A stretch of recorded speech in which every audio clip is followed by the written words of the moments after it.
Las presunciones, ¿qué tal? ¿Cómo están todos ustedes? Espero que estén súper bien. Un saludo cordial a todos. Bienvenidos a este pequeño video que tiene como propósito de que hablemos respecto a las presunciones. A manera de preámbulo, permítanme manifestarles que este tema de las presunciones las vamos a estudiar de la siguiente manera. Primero vamos a estudiar el concepto de presunción. Luego vamos a estudiar cómo se clasifican las presunciones. Y por último vamos a hablar de cada una de las presunciones con sus respectivos ejemplos. ¿Sí? Entonces, entremos de lleno ya al tema del concepto de presunción. Fíjense que el artículo 408 del Código Procesal Civil no vigente define a las presunciones de la siguiente manera. Y dice, es una consecuencia que la ley o el juez deduce de ciertos antecedentes o circunstancias conocidas para averiguar un hecho desconocido.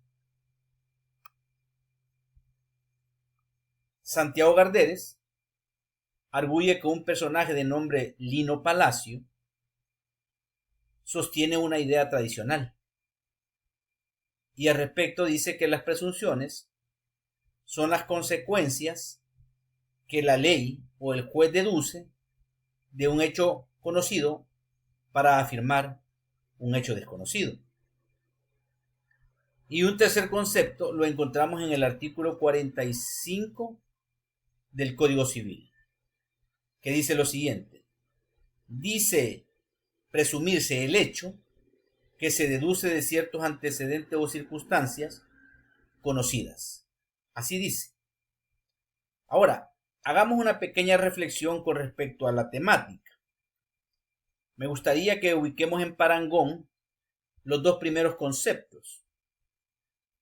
El concepto dado por el artículo 408 del Código Procesal Civil no vigente y el concepto dado por Lino Palacios. ¿Sí? Si ustedes ubican en parangón esos dos conceptos, se van a percatar de algo importante.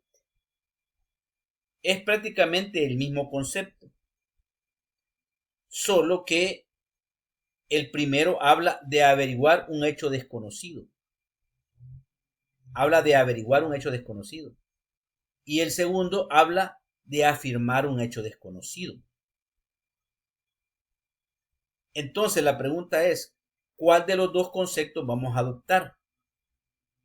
¿Cuál de los dos conceptos vamos a adoptar? Si el dado por el artículo 408 o el dado por Santiago Garderes. ¿Sí? ¿Cuál de los dos vamos a adoptar? Aclaro algo para que después no haya ningún inconveniente con respecto al tema. Santiago Gardero dice que Lino Palacio emite el concepto número 2 que nosotros hemos señalado. ¿Sí? Entonces, en este momento estamos haciendo una reflexión con respecto a los dos primeros conceptos. El tercero todavía no lo estamos tocando. Solo los dos primeros conceptos. Entonces, les decía, el primero busca averiguar hechos desconocidos, decía. Y el segundo concepto habla de afirmar hechos desconocidos. ¿Qué explicación le damos a eso? ¿Cómo podemos explicar ese tema? Ese es el punto. ¿Cómo podemos explicarlo? Vean, hay presunciones que son concretas y hay presunciones que son abstractas. Las primeras dan por cierto los hechos a que se refieren. Es decir, que afirman un hecho desconocido como cierto. ¿Sí? Y por eso estamos hablando de que son presunciones concretas. Por ejemplo, el error en el derecho se presume que constituye una presunción de mala fe. Mire, aquí no importa si el error fue por negligencia, por dolo, sí, no importa. La ley dice que en estos casos el error de derecho se presume de mala fe. Tanto es así que no admite prueba en contrario. ¿Sí? ¿Por qué es concreto la pregunta? ¿Por qué es concreto? Porque afirma un hecho que puede ser cierto o no puede ser cierto. Es decir, usted se equivocó o cometió un error de derecho. Ese error puede ser cierto o no puede ser cierto.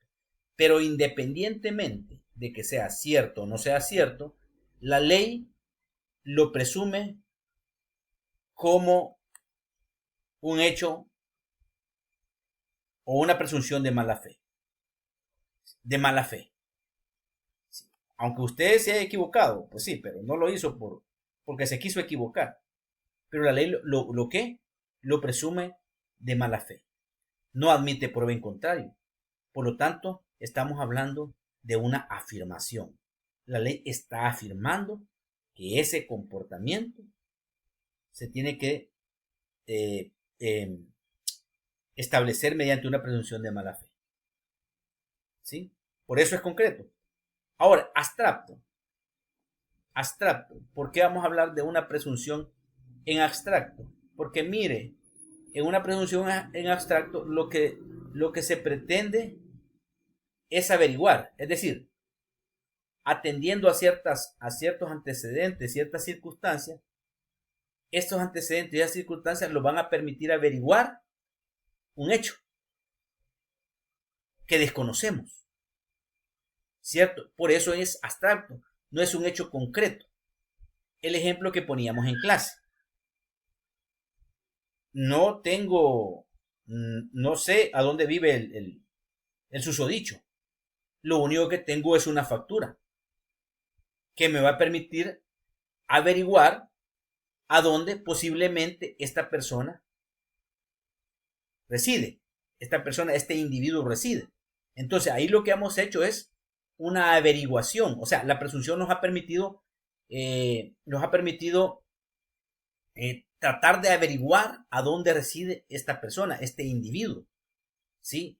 No estamos afirmando que él vive ahí, pero los antecedentes nos permiten que averiguar a dónde él vive. Y por eso decimos que hay presunciones que son abstractas y hay presunciones que son concretas. Así las cosas, con respecto al concepto, veamos qué es lo que dice el tercer concepto. Dícese presumirse el hecho que se deduce de ciertos antecedentes o circunstancias conocidas. El concepto dado por el artículo 45 del Código Civil es un poco escueto, pero creo que adopta o retoma prácticamente los dos conceptos a los que hemos hecho mención anteriormente. Es decir, hace un atarrayazo, no lo explica, pero la doctrina nos está explicando a nosotros que en unos casos la presunción buscará averiguar un hecho desconocido y otras presunciones lo que van a hacer es afirmar un hecho desconocido.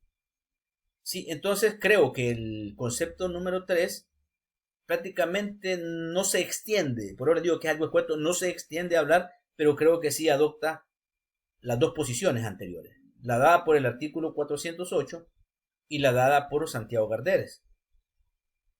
¿De acuerdo? Entonces veamos ahora cómo se clasifican lo que son las presunciones. ¿Cómo se clasifican? Fíjense que si ustedes se dan a la tarea de estudiar el artículo 1583 del Código Civil con el artículo 45 del Código Civil, se van a percatar de que esta normativa clasifica a las presunciones en presunciones legales y en presunciones judiciales. Pero lo mismo hace el artículo 414 y el artículo 415 del Código Procesal Civil y Mercantil. Lo mismo hace. Una norma es norma sustantiva, la otra norma es formal. Sin embargo, ambas clasifican a las presunciones de esa manera, legales y judiciales. ¿Sí? Las legales, de conformidad a la doctrina, también son clasificadas como absolutas y relativas. Las absolutas no admiten prueba en contrario. Las relativas sí admiten prueba en contrario. Las presunciones legales, propiamente tales, llamadas también presunciones legales absolutas, también son conocidas, de acuerdo al inciso último del artículo 45 del Código Civil, como presunciones de derecho. ¿Sí? Entonces, el artículo 1583 del Código Civil hace la clasificación y dice que si queremos conocer respecto a las legales, tenemos que leer el artículo 45. Además, es imperante señalar que respecto a las judiciales, se dice que las judiciales siempre admiten prueba en contrario, igual que las presunciones legales relativas. Siempre admiten prueba en contrario. Y el artículo 1583, respecto a estas, las judiciales, dice que deberán ser graves, precisas y concordantes. Santiago Garderes a las presunciones judiciales le llama presunciones también simples, presunciones simples, ¿sí? En un próximo video hablaremos de cada una de las presunciones con sus respectivos ejemplos. Habíamos dicho que íbamos a hablar de ese tema en este video, pero por cuestiones de tiempo lo vamos a dejar para una próxima oportunidad. Muchas gracias, los estamos viendo a ratito, muchas bendiciones, cuídense mucho.